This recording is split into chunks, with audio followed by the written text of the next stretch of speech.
Shri Gurubhyo Namaha Hari Om. Welcome to Sri Madhvacharya for the Youth video series. In today's video, we will learn about the amazing life and works of Sri Jayateertha. Sri Jayateertha is also known as Teeka Granthas, or someone who composed the Teeka or the commentary Granthas on Sri Madhvacharya's Sarvamoola Grantha. A life which is enough to inspire us for a lifetime and which has inspired us for so many centuries is the life of Sri Jayateertha. Sri Jayateertha was born in the year 1345 in a place called Mangalaveda, which is part of Sholapur district in Maharashtra today. His father was called Dhonduraya, and someone who was a chieftain, basically from a family who are people who are Brahmins, who are taken to the arms to protect the country. So Sri Jayateertha was born and named as Raghunatha Raya, or Dhondu Raghunatha Raya as he was known. He was groomed and was to succeed his father, but destiny and divinity had other plans for him. So till the 20 years of age, he was leading a very normal life of a chieftain. So one day, and that day turned to be a day of reckoning for him, he actually went on a hunting expedition with his friends.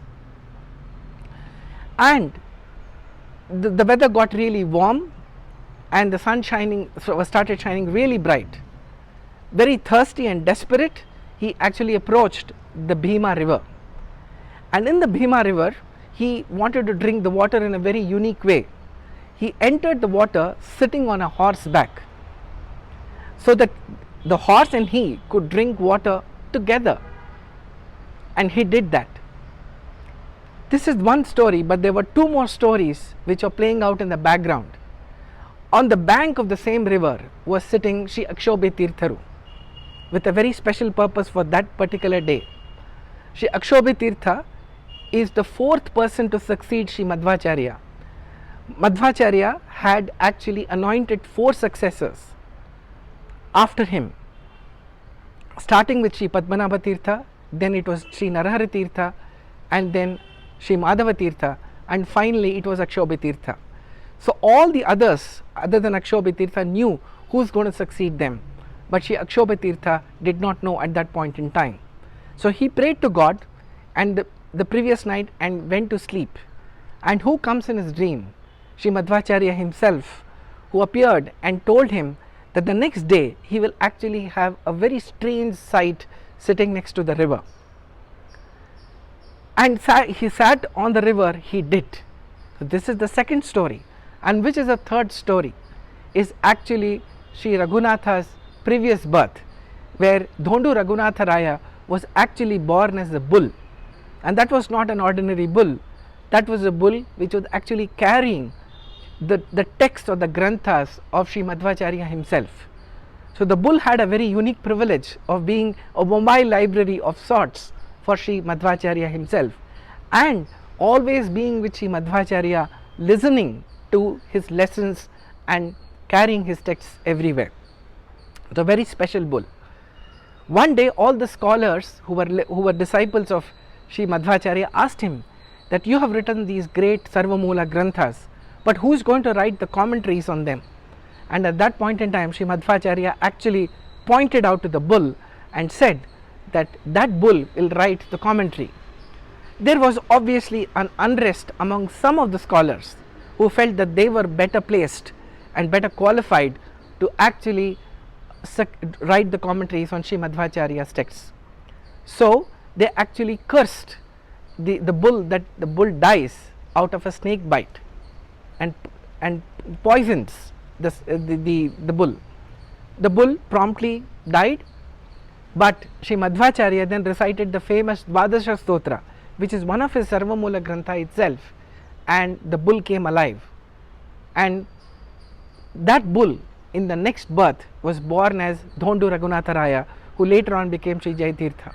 So that's the third story. So let's come to the first story again.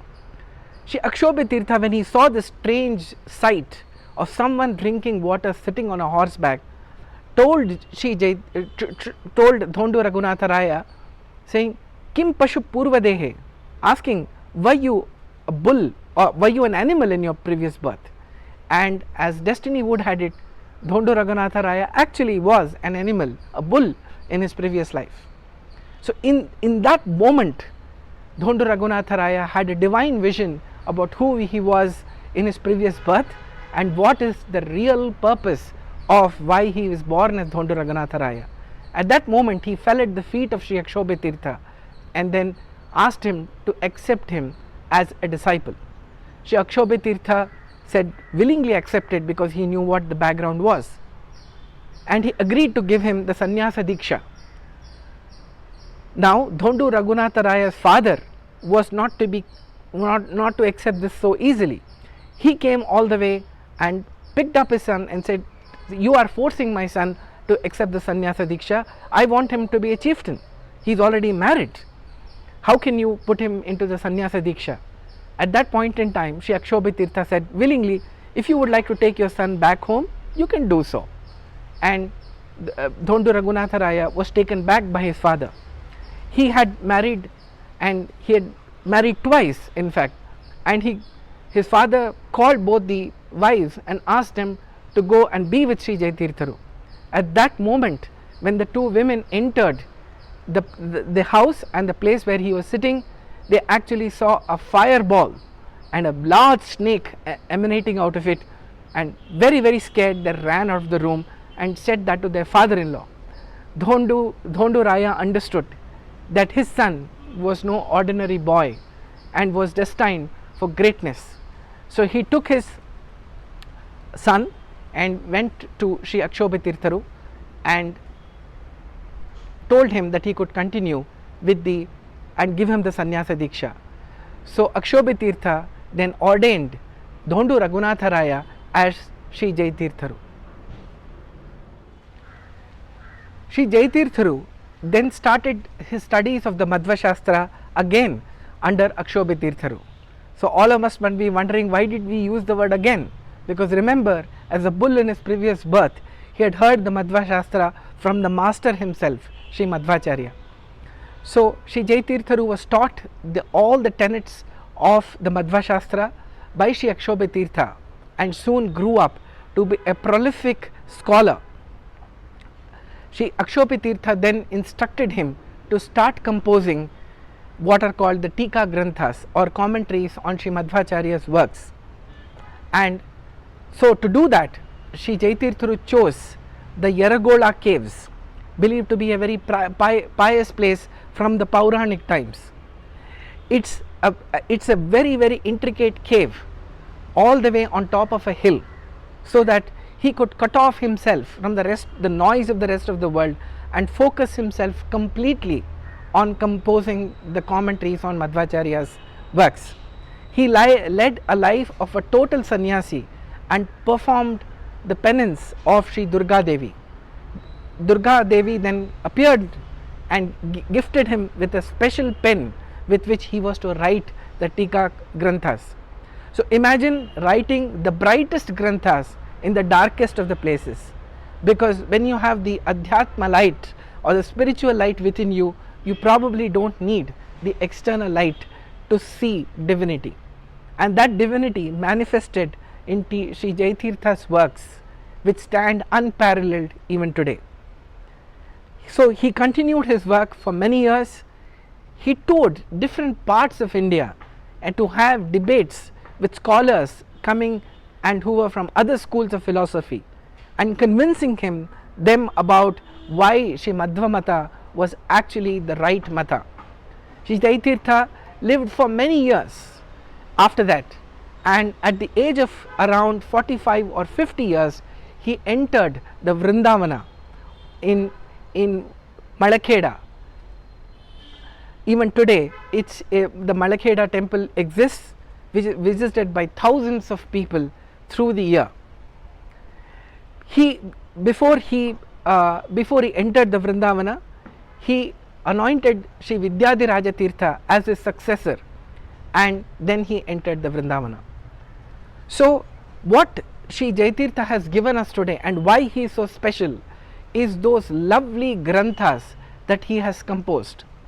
So he has composed commentaries which are called Teeka Granthas, as I had said earlier, on Sri Madhvacharya's works, and he has also composed 3 Granthas independently, which were again based on Madhvashastra but not written as commentaries as such. Apart from that, he continued the Haridasa Sahitya, which was started by Sri Madhvacharya himself when he composed the Dvadasha Stotra, and it was later on continued by Sri Jayateertha, as history tells us. So Sri Jayateertha has composed a Devarnama under the name or the signature or Ankita, as we call it, Rama Vithala. After these these texts, the Teeka Granthas, are referred to as the ultimate texts of Dvaita philosophy even today. So no study of Dvaita philosophy can even get started without the Sarvamoola Granthas and Teeka Granthas being studied together. So today we had this unique opportunity to learn about some of the greatest personality in the world of philosophy, not just in India but globally. Global researchers who have studied the Indian scriptures clearly call out that Sri Jayateertha is one of the tallest towers of philosophical knowledge, and his perspectives actually brought to light the Dvaita philosophy. So I would like to summarize his whole life and world with 3 shlokas. One is Sri Madhvaha Kalpavrikshastu Jayaryaha Kamadhrik Smritaha Chintamanistu Vyasaryaha Munitrayam Udahritam. So if you were to recollect and remember and pay tribute to 3 great pillars of Madhva philosophy, it is Sri Madhvacharya himself, Sri Jayateertha, and Sri Vyasaraja, who came in the lineage a little later.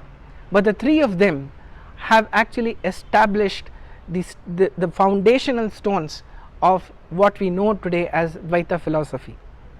The second one is a shloka which actually describes what is his actually contribution, and this is coming from none other than Sri Vyasaraja himself, which says Ananda Tirthopadishto Nidir Narahyanafvayaha Pradarshayena Samyak Jayateertham Tamashaye.